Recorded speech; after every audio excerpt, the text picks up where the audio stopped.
Bum, bum, bum, bum, bum. Hello and welcome YouTube. Welcome back to the worst guide to Path of Exile. Bum, bum, bum, bum, bum. People said that this is really a really funny video and I should watch it. So we're gonna be watching it. No poking. Stop poking. Stop! Why you do this? How am I supposed to watch the video? Okay, now I can see again. Drum rolls, please. Ba-ba-ba-ba-ba-bam. In 1769, Captain James Cook set foot on and mapped out New Zealand. Shortly thereafter, in 1788, England started sending some of its prisoners to the nearby Australian colony. And then finally, on June 28, 2000, Blizzard Entertainment released Diablo 2. These three equally important historic events led up to one of the most important game design questions ever posited by the visionary philosopher Chris Wilson. Okay. What if meth had a skill check?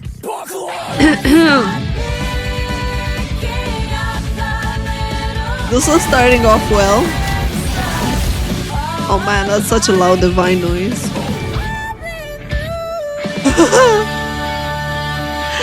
Oh my god! The worst guide to Path of Exile.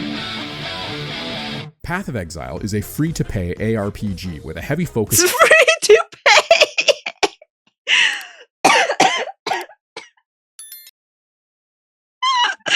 Okay, maybe I should stop watching funny videos when I'm dying. Oh. On crafting, itemization, and customizable character progression. And when I say heavy focus, I mean focus like a gacha gamer searching for any semblance of a pinching emoji. This is essentially a spreadsheet masquerading as a video game. Now, you may have heard that this game is infamously overcomplicated, but I am here to assure you that is not the case. It's so much worse than you can fathom. Okay, so it's a little hostile towards new players. You will see unironic form. It's a little hostile understatement of the century, man. Posts with subjects like, I'm a relatively new Path of Exile player with only 500 hours in the game. How do I? This is because every few months, Path of Exile releases a new league. What's a league? About 18,230 feet, but in Path of Exile terms, it's a full character and economy reset bundled with a new central mechanic. Now, most games are happy to power creep their old content into irrelevance, but the drooling psychopaths at Grinding Gear Games said, what if everything was Psychopaths! Oh my god! Damn! always relevant? Forever. This means that there are dozens of core concepts over the last decade that you need to understand in yeah, don't you like bloat in your video games? order to reach this game's true end game, getting a fancy belt. But before we can dress you up in more high-end goods than Peter Nygaard, first we're going to have to commit more crimes than Peter Nygaard. Peter who? We create a new account, log in, and create a new character. What character should you pick? Oh, Muffin. We're nowhere near being able to answer that question. So for now, just go with whoever you think looks cool. To help you decide, here's a quick breakdown of each exile. Oh, the Templar boy. is a religious man who tried to convince the church that Has Been Hotel was canon and was justifiably excommunicated. Actually, accurate. All hail the Templar. Like, seriously. Templar. Awesome. Amazing legs. Never skips leg day. The only thing longer than his religious ramblings is his neck. The Shadow here ate the rich, and they notoriously dislike when people do that. Based off of his looks, he probably listens to MCR, so you know not to feel too bad for him. After that, we have Hey, don't you do my Shadow dirty like that. the Marauder, a character modeled after the weakest Maori warrior, literally exiled for being too much of a child. Actually the Scion true. killed her husband on their wedding night, and far worse, refused to return any of my wedding gifts. She needs to be literally unlocked. She won't in pick Act up your 3. call. The Ranger was banished for being a tomboy, which, as we all know, causes rampant bisexuality. The damage was incalculable. The Duelist is a true man Accurate. amongst men. He was cheated in a duel, so he cheated his opponent out of a pulse. And He's a finally, Chad, we have yeah. the Witch, a pick-me girl who was banished for committing the worst crime known to New Zealand. Bruh! Don't you call my witch a pick-me girl? Writing bad Lore Olympus fanfic, also murder. She did not write bad fanfic. Her voice lines are amazing. In case it isn't obvious by now, I don't know what the hell is going on here. I'm not sure anyone does. I've finished this campaign multiple times, Yeah, and I don't still know don't either. know why I have to acquire the Staff of Virginity before I'm allowed to punch God in the heart. Because it doesn't matter. We're not really very here true. for the campaign. So just like Tie Killer, I'm going to speedrun us through it so that we can get to the real game. We wake up on the shores of Rayclast, aka lore-accurate Australia, and start a very bare-bones tutorial for skills, links, and combat. Skills come in the form of colored gems that are either active or supportive. These gems go into colored sockets on your gear, which are connected by links. With this system, you can boost any active skill gem with any supportive gems, so long as they are linked and compatible. For example, taking Burning Arrow and supporting it with Pierce, so that we can achieve double the arson in a single shot. Double the arson. Moving on. We're not going to be spending too much time in the worst vacation zone known to man unless you're playing hardcore mode. Why is this the worst guide to Path of Exile when it's so accurate? If you clicked that funny box at character creation, well, you might want to bring some sunscreen. Personally, I don't play hardcore mode for the same reason I don't do CBT. While some people enjoy it, I'm afraid to die, and I'm probably not going to finish. Wow! We kill Hillock, an NPC whose lore will get you banned in general. I feel cold out. I feel cold out, man. Chat for discussing it and make our way into town. It's an ARPG safe play zone. way too You know much the drill. hardcore Vendors, in quests, one. waypoints, stash, the works. We also get our first skill point. So, hold on. Let me get the boss music going. Okay. Let's get the scary part over with. The moment you've all been waiting for. So, skill tree is a bit of an understatement. Technically, it's a skill graph. Be not afraid. Here's a quick tutorial in graph theory to help you along. Catch all that? Let me break it down. Basically, all characters get the same skill tree, but your class determines where you start in this pile of dots. This tangled mess of progression is divided into 3 sections: intelligence, strength, and dexterity. Each section is packed with clusters made up of small passives leading up to a notable passive, the taking of which unlocks a mastery related to the cluster. Dude, he's explaining this the same way I'm explaining this to people. Are you guys saying I am explaining PoE badly to people? Is this what you're implying? Some other stuff, but don't worry about it for now. It looks scary, but for now, just pick whatever skills make you stronger or whatever keeps you alive longer. Dude, that's literally what I tell people too!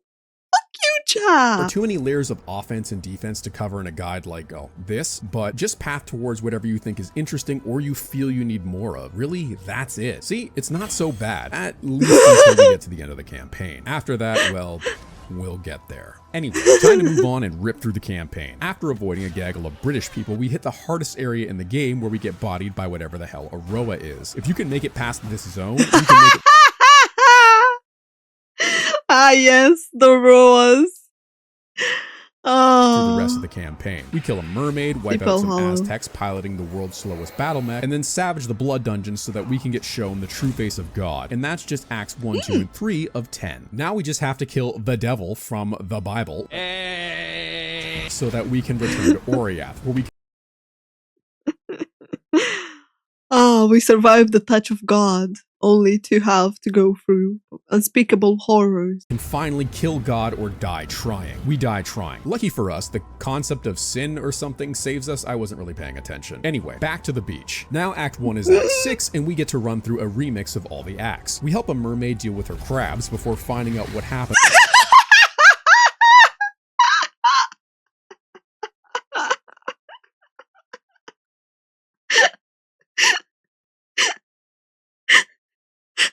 Never thought of Nessa that way. We help a mermaid deal with her crabs. Wow, forever changed the lore of PoE for me. Yeah. I like this version more. Yeah, she's gonna get clean, you're right. You're definitely right. We're really doing God's work here. Yeah. Happens when someone watches way too much interspecies reviewers. I feel called out. Why you gotta bring interspecies reviewers into this? It's a good anime!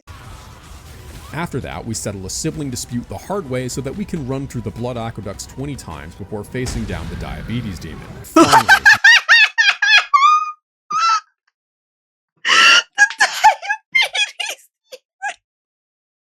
we get our rematch with God. But this time we got the right Why is MacGuffin. this The so Katapa boss fight is accurate? actually a pretty great end to the campaign. It's a pretty hard fight your first few times through, and it feels appropriately epic. But hey, that's it. You did it. 20 to 30 hours in, and you finally beat Path of Exile.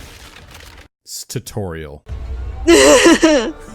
Now the real game begins. Katava was a little bitch compared to what's on the horizon. There's an infinite number of worlds out there, and they're all being threatened by various forces beyond comprehension. And that's not just because they're mostly eldritch abominations, but because understanding the character and gear progression required to fight them is harder than understanding Raelian. So that begs the question, what build should we play? Honestly, that's up to you. There's always a handful of meta builds that are popular, but there's a guide out there for almost every skill. And that's what makes this game so unique. Want to set people on fire by being literally holier than thou? Righteous fire. Want to summon dozens of floating skulls to nibble through your enemies like a swarm of angry piranhas? Oh my god, nibble through your enemies like piranhas. Oh, that's such a cute description for SRS.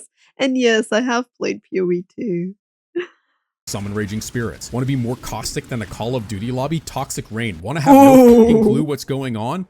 Flicker Strike. There's a near endless combination of skills and classes to choose from, but it really comes down to what you think will be fun and what you can budget. Time to get on that Sigma femboy grind set. The real goal for this game is to get rich and die trying. Your budget for a build will depend on how many chaos, divines, and mirrors you can amass in a reasonable amount of time. What are I love the mirror image non-existent. those things? Well, they're the gold standard for Oh, I mean, understandable. I've only dropped 2 of them, like 1 every 10k hours.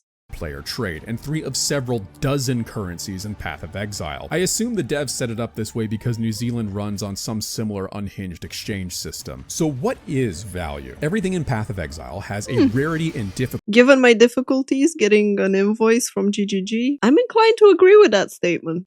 of acquisition, which, along with how desired or meta it is in a given league, will determine its value. Now, this may sound like I'm saying there is a stock market-like economy built around this game. Well, yes, that's exactly what I'm saying. And just like the Canadian housing market, it's mostly speculative, and you probably can't afford shit. If you I mean, the good part about the economy system is that you can literally flip your way to riches. Like, well, one of my friends does that every single league.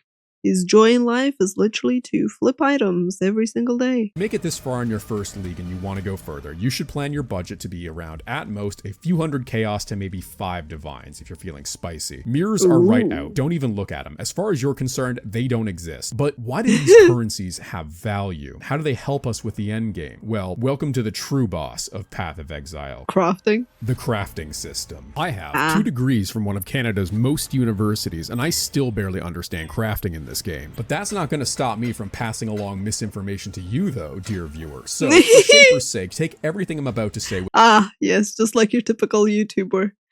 with enough grains of salt to season a hardcore player's death.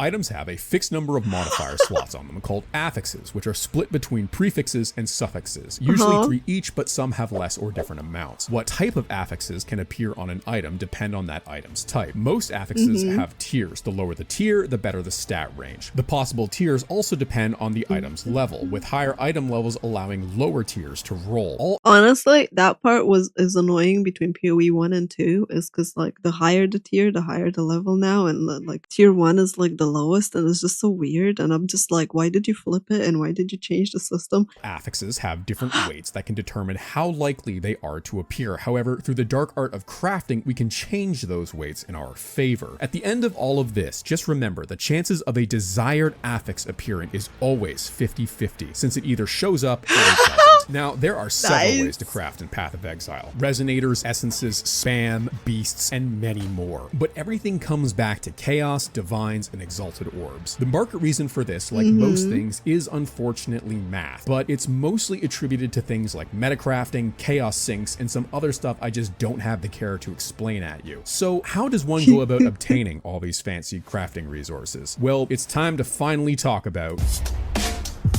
Oh, did you think we were done with graphs? You delicious buffoon, we're just getting started. The Atlas of Worlds is our endgame progression system. Like the skill tree, this might look a little daunting, but it's not that bad, at least until we start throwing stones at it. The Atlas is like maps. A map is a specific area.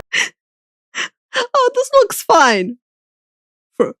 throw orbs at it, throw sextants at it, throw random shit at it, going like, yeah, then favorite it. Area that gets procedurally generated when opened with the map device. Each map has a tier which determines the level of monsters in it. The higher the tier, the stronger the monsters, the more difficult the map, but the more rewarding the loot. More the tiers loot. go from 1 to 16 for the standard maps, with a special tier 17 being used for... I'm bent to my will. As we clear maps, we can do bonus objectives which get harder as our maps change color. Completing this bonus objective yields a funny new type of point. Whatever could that be for, I wonder. Hold on, let me get the boss music again.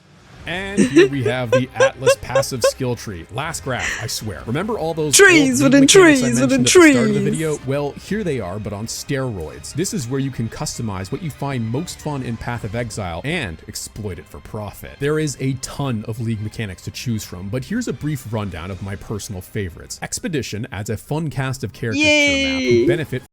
Yay! Another fellow expedition enjoyer. From your cheap foreign labor. Harbingers adds the Blue Man group, but now the music is just...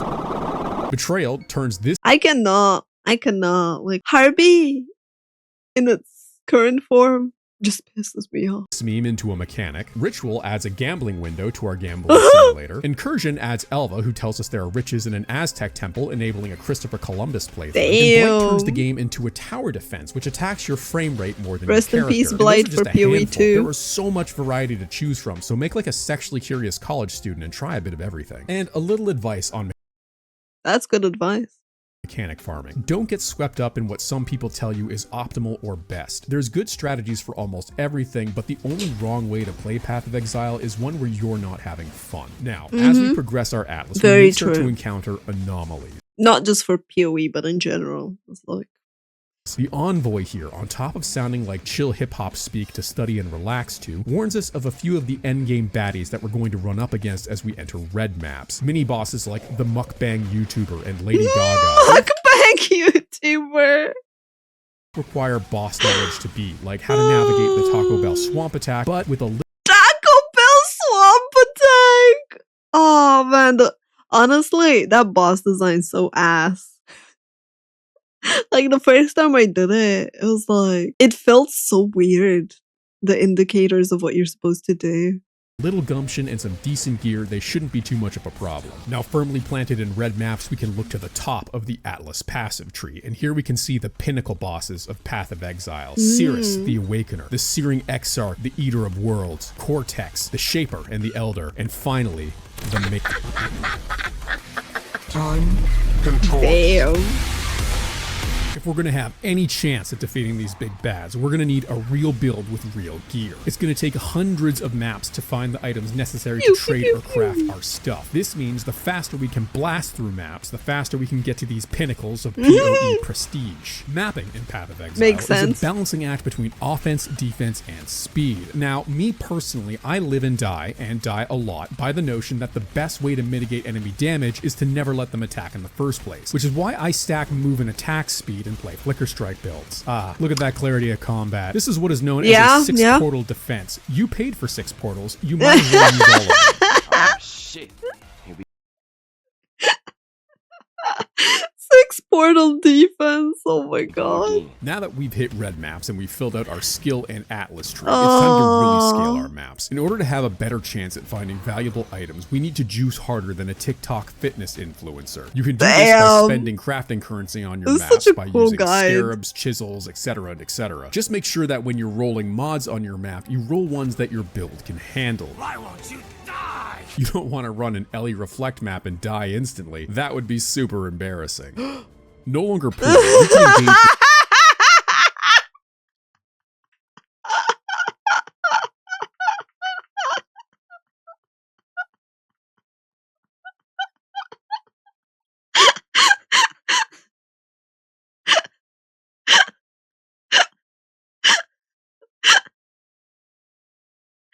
Oh man.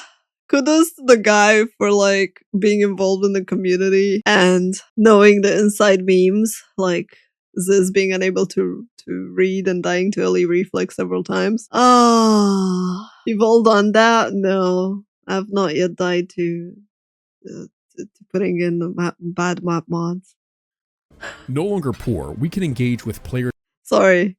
Bad map mods isn't reflex. To player trading, assuming you're in one of the trade leagues. If you're in solo self-found, then I suggest you get a certificate of competence from Craft of Exile before wasting all your chaos trying to roll an affix that can't appear on the gear you're crafting. Otherwise, the trade site is about to become your new addiction. Oh, it'll start off small, a ring upgrade here, a skill gem there, but before long, you'll have several active searches running while riding a near lethal dose of Ritalin, so you can buy a crappy cluster jewel base at 10C under market value before should I mention the fact that I used to be at work and have whoops turned on while at work and PoE in the background so that I could trade, so that I could get the items that I was looking for? Yeah, it gets that bad. or ScraperBot does. And when you get that invite, you will ride that high until you reach the seller's hideout and get flashbanged by their trash waifu's bare ass and or feet. Speaking of trash, it's time for a loot Why does he keep calling me out? I only have my 2B hideout. filter. We won't be picking up 99% of the items that hit the floor, so hit up neversinkfilterblade.xyz and download the basic loot filters. Nothing triggers that dopamine spike like that iconic tink sound anyway. Oh, that's the stuff. As you get better and figure out what mechanics you find fun, you can customize this to the beach and back, but for now, just stick with the basic filters. If you haven't been filtered out of the player base by this point, then it's time for the Ani, thank you so much for the sub. ultimate tool. Any PoE player worth their salt needs Path of Building. This isn't optional. Path of Building allows us to simulate any build you or an Adderall Field community member can hallucinate. Can't decide between two passives on the tree? POB it. Want to know if that item is an upgrade? POB it. Want to crack the seed number required for a timeless jewel? POB it. This is the real video game. Path of Exile is simply a tool to test your Path of Building creations. That is actually very accurate and very true. Like, there are moments when you spend more time in the POB for a build than you actually spend in the build playing it. So, now that we're decked out, Been let's there, pay done those that. Pinnacle bosses a visit. Hit it. Man, the Elder fight and the Shaper fights are still probably my favorites.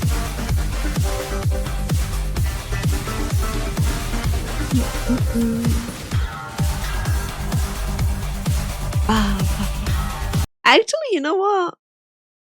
The fractal bosses were kind of cool.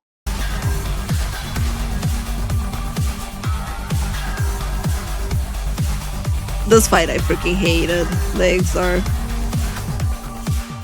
Pinnacle bosses are difficult and will take some practice. That said, they have fairly clear and telegraphed attacks that usually have an audio component that'll let you know what's coming. Some of these audio cues are even kind of infamous, like Cirrus's Die Beam, or the Eater's Hunger Slam, or Ha ha ha ha ha ha. Still saying Exile? Who said I'm sane? Whoever fights monsters should see to it that in the process does not become a monster. spend enough yes. time in the Atlas and something funny happens. We're well past the point of being able to clear difficult maps. Hell, we can defeat any boss, and yet we continue to make it harder on ourselves. We're not doing this to win anymore. We won a long time ago. We chose the path of Sisyphus and asked for a bigger boulder. Cirrus and the conquerors of the Atlas weren't a warning, they were an aspiration. We're not playing for victory. We're playing for big numbers and even bigger memes. Remember those tier 17 maps? Well, upon completion, they can drop a fragment. Collect all the pieces and you can gain access to an Uber encounter. Uber bosses have more health, deal more damage, have more damage reduction, augmented mechanics, and more importantly, have a special item drop pool. Some of the best items in the game only drop from the Uber version of Pinnacle bosses. However, more often than not, you're going to get trash. But hey, that's PoE, baby. So how Boy, that's PoE, baby. I love it.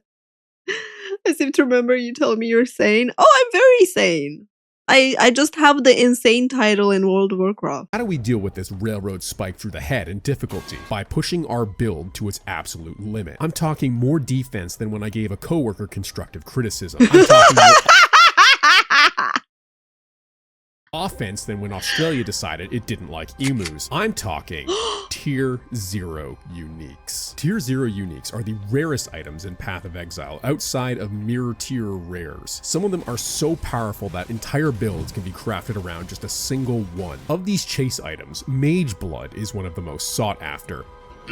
For several leagues since its introduction, it's been one of the most expensive uniques in any given league, and the only way to obtain it is to grind harder than a stripper trying to break out of ELO hell. Now, you can do endgame content without these items, but that's not why you're Chase here, uniques, is it, baby. cutie? And I know, again with the tiers, we've got more tiers than a wedding cake baked by a coke fiend. But don't stress too much about these ultra rare items. The build I've been using for most of this video costs like 10 divines and is hardcore viable. Too bad I'm not. But if we're gonna do this, we may as well farm currency like we're trying to buy a price inflated Big Mac and push our sword-based persuasion as far as we can. Hey, gamba, gamba, gamba. Trade. Everything just so you can get your mage blood. Dang. And now, with that finally out of the way, we can discuss her. Well, there is arguably no real final boss in Path of Exile, and there are harder enemies than things like Deep Delve. The Maven is widely regarded as the final test in Path of Exile. The nascent eldritch entity, she is a child, we do not lose the Maven, wants to figure out what life is and does this by slamming her toys together until they break. The only problem is that we're the toys. She collects other bosses for fun. The Maven can be summoned to any map to increase that map boss's difficulty, and after defeating it, it will be stored away in an invitation. Early, this means you'll have to fight a handful of bosses at once, but later it's 10 enhanced map bosses more or less back to back to back. But who cares about the standard map bosses at this point? Like I said, we can defeat any boss. Well, it isn't just the standard map bosses that interest her. Special bosses like the Shaper's Prisoners, Cirrus's Elder Slayers, or even Cortex's Creations are all fair game. And these four-way fights can get more intense than Thanksgiving political discussion and only slightly less violent. But even that's not enough for the Maven, because not even the Pinnacle bosses are safe. Atziri, Cortex, Chayula, and even the Shaper and the Elder cannot escape her grasp. But it's not like we have to fight them all at once, right? Oh. Yeah, you don't have to fight them all at once. In a fucking bullet hell of God knows what's happening on your screen anymore. Yeah? Visual clarity! Alright, time to finally beat the Uber Maven so that I can post this video and have Chris give me my streamer client. I just hope that I can dodge the most difficult attack in the game.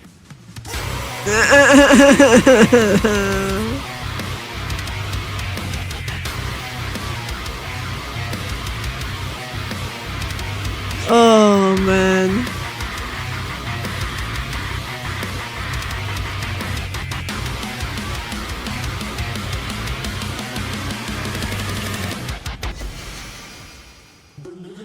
Must enjoy our contests. I love the fact that he kept the voice with like, must enjoy our content. Path of Exile is a spreadsheet-based gambling addiction that should be avoided at all costs. It will cause you to watch entire videos of someone talking over a notepad or spreadsheet document and think, yo, this looks sick, I can't wait to try it. And just like watching One Piece, it only gets good after several hundred hours. It's one of my favorite games of all time. I don't want to show my playtime, man. I love poring over the novel-length patch notes every league start and then going to Reddit so I can be told why this is the worst thing. Yeah, it's only in the Path of Exile community where you look at 2,000 hours and you're like, wow, what a casual. It didn't help the fact that now, because of VTube Studio, I also know how many hours I spend working with my VTuber model, because I'm up to 6,000 freaking hours in less than 2 years of that, and I'm just like, yeah. Freaking Steam, Warframe, and VTube Studio are going brrr.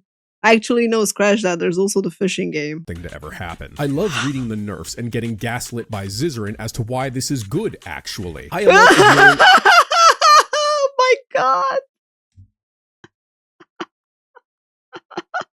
Shots fired. Both of those things, and then playing Flicker Got 'em. Strike again and just having a glorious time. At its heart, Path of Exile is an amazing ARPG that has some of the deepest customization you could ever ask for. There's so many different ways to customize your gameplay on so many different levels, it's honestly kind of crazy. Players will often optimize the fun It's a out lot of of their fun, own yeah. gameplay, but Path of Exile is one of those rare games When they where let you. optimization is part of the fun. Now, this game is free to pay. You can absolutely enjoy everything this game has to offer without spending any money, but it's a lot more fun and convenient if you buy a few stash tabs. I have seen a lot of scummy microtransactions in video games, but with Path of Exile, it really feels earned. Every league brings excellent content for free and quality of life features, mostly in the forms of RSI reduction. I'm usually happy to drop some money on this game every couple of leagues or so because the devs absolutely deserve it. If you really enjoy this game, I would recommend getting a currency tab and a map tab and then deciding for yourself if you want to invest any more. Just make sure you get it on sale. GG puts up a stash tab sale every few weeks, so keep an eye out for that before buying. And if you really like this game, then buy yourself some drip and lose that yee ass armor set. Finally, let's talk about some actually good players. The community around this game is one of the best, and honestly, you pretty much can't go wrong with just going to the PoE Twitch page and then picking a random person. The landlord and the tenant are both wonderful and have Bert and Ernie energy. Zizarin puts Landlord and the tenant. Why is that so true? out fantastic Oh my guides every God. league start and should be the first stop for any newer player looking to get into Path of Exile. Steel Mage, on the other hand, is great because he details his hardcore character's progression throughout the course of a league and implements interesting builds. Empyrean Gaming is where you should go if you want to see the absolutely My insane eyes. limits of what Path of Exile gameplay can look like. His group usually finds a way to break the new league in half within the first few days, and it's always entertaining to watch. He also puts out great guides for mid to late game farming that are very worth checking out. And finally, I have to shout out my favorite robotic communist, Mage Fist, for indoctrinating me into the Church of Flicker Strike and finding a way to make Path of Exile guides visually interesting to look at. Anyway, that's it for now. Thanks for making it to the end. You're my real friends, hate-filled strangers. More videos to come, so I'd love to hear your thoughts and suggestions in the comments. I've really enjoyed being bullied into playing RimWorld, so keep those recommendations coming. Until next time, have a great day. Bullied and in stay- playing RimWorld. I'm not sure you need a lot of bullying after playing Path of Exile. This was a really fun watch, honestly. I just watching through the entire video. It's just like, that's so accurate. That's all I gotta say about it. It's very, very accurate. Thanks for recommending it, YouTube. And as always, leave a comment down below if you want me to watch anything else. And yeah, like, subscribe, do the weird thingies for algorithm. And yeah, enjoy some fives, compliments of Twitch. Which, by the way, I'm live as long as that timer is running. You will see me every single day. Thanks for watching. Bye!